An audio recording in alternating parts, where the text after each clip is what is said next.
Today, we're going to examine another disturbing case involving the Temple family from Katy, Texas. They were well known and respected in their community, particularly David. He was an exceptional athlete who captained the Katy High School football team to an undefeated season in 1986, playing as the star linebacker and heart of the defense. David's skills earned him recognition far beyond the football field.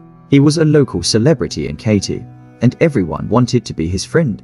David's success continued, and he knew he wanted to further his academic and athletic pursuits. He enrolled in Stephen F. Austin State University in the fall of 1990. The university offered him a full scholarship to play football, and David eagerly accepted. During his time at Stephen F. Austin State University, David's skills on the field were nothing short of extraordinary. His physical presence and relentless aggression earned him the nickname the Temple of Doom. During his time at the university, David crossed paths with Belinda Lucas. Belinda was a physical education major who worked as an assistant with the football program. David and Belinda's connection was instant and quickly blossomed into a true love. Belinda was a charming blonde, and David was captivated by her beauty from the moment they began dating. He was eager to spend every moment with her, to show his affection. He left heartfelt notes on her windshield whenever he saw her car on campus and surprised her with roses. Dating David knew it was time to take their relationship to the next level. He asked Belinda's parents for their hand in marriage. Impressed by David's character and demeanor, Belinda's parents said yes. David was determined to propose to Belinda in the most romantic way possible. He took her out onto the football field as they walked towards the 50-yard line. The air was filled with anticipation. David got down on one knee. David took Belinda's hand and asked her to be his wife. Belinda was overjoyed and accepted. They married in the fall of 1992 in an intimate ceremony surrounded by their closest friends and family. After their marriage, David and Belinda settled in Katy, Texas. Belinda pursued her passion for education by becoming a teacher at David's alma mater, Katy High School. David found his calling as a coach and teacher at A.L.F. Hastings High School as time went on. David and Belinda's desire for a family grew stronger. 3 years after their marriage, Belinda gave birth to their son, Evan. It was a moment of immense joy for both of them. According to David's loved ones, he was an exemplary husband. He supported Belinda in every aspect of their life, ensuring she had everything she needed. However, other people who knew the couple painted a different picture of their marriage. Some friends of the couple witnessed their interactions and felt David controlled Belinda. They heard him make derogatory comments about her body and the way she took care of their son and upkeep their house. According to Belinda's twin, who spent time with David and Belinda during the holidays, David made frequent jokes at the expense of Belinda's big butt. Additionally, multiple individuals reported that David referred to Belinda as fat and ugly and verbally attacked her family. He made derogatory comments about them, referring to them as crazy white trash, and actively hindered. David was visibly upset with Belinda for not losing the weight she gained during her pregnancy with their son, Evan.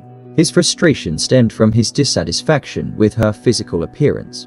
Despite David's less than ideal behavior, it was generally agreed that he genuinely adored their son and was a doting, loving father. Over time, David started to distance himself from his wife, Belinda. David attended a high school reunion where he found himself reacquainted with an old flame. The following day, he informed a friend that he had hooked up with an ex-girlfriend during the reunion. David started to spend more and more time away from home.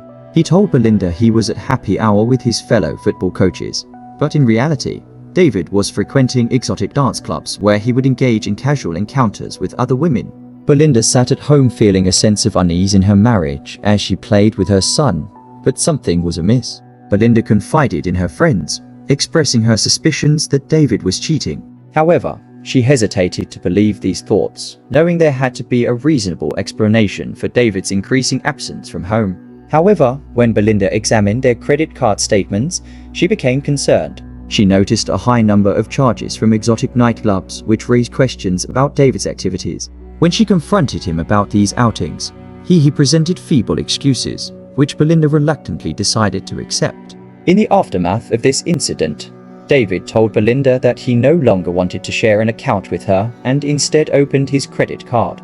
This development further heightened Belinda's concerns and left her isolated from her husband by the summer of 1998. The couple were fighting a lot and went long periods without talking to one another. which added further stress to their relationship. That night, Belinda confronted David about their problems. She asked him if he still loved her. He responded with a vague answer, stating that he didn't know. However, by the next morning, everything had changed. David had had a change of heart. He told Belinda he did love her. When Belinda heard David's words, she was overjoyed. By January 1999, David and Belinda had seemingly repaired their relationship. Belinda discovered that she was pregnant with their second child. Their joy knew no bounds when they discovered they were expecting a baby girl. This news filled the couple with excitement and joy. On January 11, 1999, Belinda was 8 months pregnant with her and David's baby girl, and Evan, their son, was 4 years old. The day began normally. Belinda was teaching at Katy High School when she was called to the front office to take a phone call. Evan's daycare center was on the phone, informing Belinda that he had a fever and needed to be. She picked him up around lunchtime and drove to Evan's daycare center, bringing him home. David arrived home about half an hour later, as Belinda needed to return to work because she had a meeting later that afternoon that she could not afford to miss. Belinda's meeting lasted until around 3:30 p.m. and she arrived home approximately 15 minutes later. When Belinda came home, she appeared to be extremely tired. At that time, Evan's fever had subsided and David decided to take him out. David and Evan left the house at p.m. and drove to a nearby park. They didn't stay long, so David drove to a larger park a few miles away. He stopped at a Brookshire Brothers grocery store to buy a drink for his son in cat food. However, by the time he arrived at the store, it was already after 4:30 p.m. and he decided against it. David decided to take Evan to the larger park instead. He was going to head back home, but decided to make a quick stop at Home Depot to purchase brackets for shelving for the baby's nursery. CCTV footage captured David and his son entering the store. David arrived home with Evan at 5:30 p.m. When he walked up to the back door, he noticed it was partially open and glass was everywhere. This immediately raised red flags. David had a feeling that the house had. David immediately realized that his house had been robbed. He acted swiftly, picking up his son and running to the neighbor's house. He pounded on their front door and demanded entry. The neighbor, hearing the commotion, rushed to the front door. David handed his son over to the neighbor and instructed him to call 911. He explained that it appeared as if his house had been burglarized. He was concerned about his pregnant wife. David left his son in the neighbor's care and rushed back to his home. He shouted Belinda's name, his voice filled with concern. He ran up the stairs and made his way to the master bedroom. In the master bedroom closet, David found Belinda lying in a closet. She was covered in blood. After finding Belinda's body, David called the police. 2 officers from the Harris County Constable's office responded to 911 calls regarding a shooting. As they made their way to the scene, they were informed that a person had been shot. Upon arrival, the officers encountered a barrier in the form of David and Belinda's dog Sharka stood in their way. The dog was known for being vicious and protective, barking and growling to prevent their entry. The officers quickly realized that they needed to find a way to gain access to the house, as someone inside had indeed been shot. However, Sharka's aggressive behavior proved to be a challenging obstacle. They considered shooting the dog as a last resort, as they believed it would be their only means of gaining entry. Just as the officers were about to take action, David unexpectedly stepped out of the backyard, calm and firm. He informed the officers that his wife Belinda had been shot and was dead inside. The officers ordered David to take control of his dog before they could enter the premises. David complied with the officer's request and placed the dog inside the garage. David was placed in a patrol vehicle as medical personnel and additional officers arrived. However, while in the patrol car, David started to act agitated. The officers explained that they needed to take him to the police station for questioning regarding as David was irritated and aggressive during the interview, which was conducted by detectives. He refused to look them in the eye and shook his body and bounced in the chair as he spoke. After 3.5 hours of questioning, the detectives still had no idea if David was a suspect in his wife's murder. His answers were inconclusive and he was not cooperative, making it impossible to determine whether he was a suspect. The crime scene investigators arrived at David and Belinda's house and immediately confronted a gruesome sight. Belinda was found lying face down in the master bedroom closet with a gunshot wound to the back of her head. The injury to Belinda's head was not immediately apparent, as her long hair covered that part of the wound. One of the detectives at the scene observed that it looked as if Belinda had been kneeling when she was shot. The clothes hanging in the closet there was a pool of Belinda's blood and brain matter. She was fully dressed in jeans and a sweater, with her shoes still on. She also wore a watch, bracelet, necklace, and rings. On January 12, 1999, a medical examiner conducted an autopsy on Belinda, confirming that she had been shot by a 12-gauge shotgun which fractured her skull. The medical examiner determined that Belinda had been killed sometime on January 11th, but was unable to identify a specific time of death. The medics removed the body from the crime scene, and it was noted that Belinda's unborn daughter would have died as a result of her gunshot wound to the head. However, the death would not have been instantaneous. The crime scene investigators searched David and Belinda's house. Their examination revealed evidence indicating that the individual who committed the shooting had entered through the back patio door by breaking a panel of glass. However, the investigator closely examined the broken glass on the floor and immediately noticed that the pattern was consistent with the window being broken while the back door was ajar. This finding immediately raised suspicions about the circumstances surrounding the break-in. The investigators' analysis led them to the conclusion that if the back door had been closed when the glass was broken, he would have expected to see the glass get closer to the couch. However, the fact that the glass fragments were found in the living room immediately suggested an alternative scenario. If the intruder had entered through the back door, the glass would have been found in the living room. The intruder had no reason to break the glass of an already unlocked and open door. Even though drawers were pulled out and some items were turned over in David and Belinda's home, nothing of value was missing. Belinda was found to have all her jewelry on, indicating that she was not targeted for her possessions.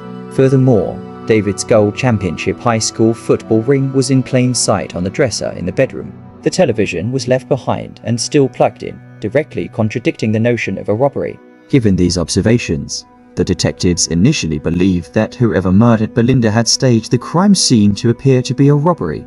However, upon further investigation, they realized that the motive behind the commission of this heinous crime was none other than the targeted killing of Belinda and her unborn child. The person who broke in did so solely to execute Belinda and her unborn daughter. The detectives examined David's alibi and reviewed security camera footage from Brookshire and Home Depot. This footage confirmed his presence at both locations at the time Belinda was killed. As a result, the detectives temporarily placed David on the back burner while they turned their attention to other suspects in his wife's murder.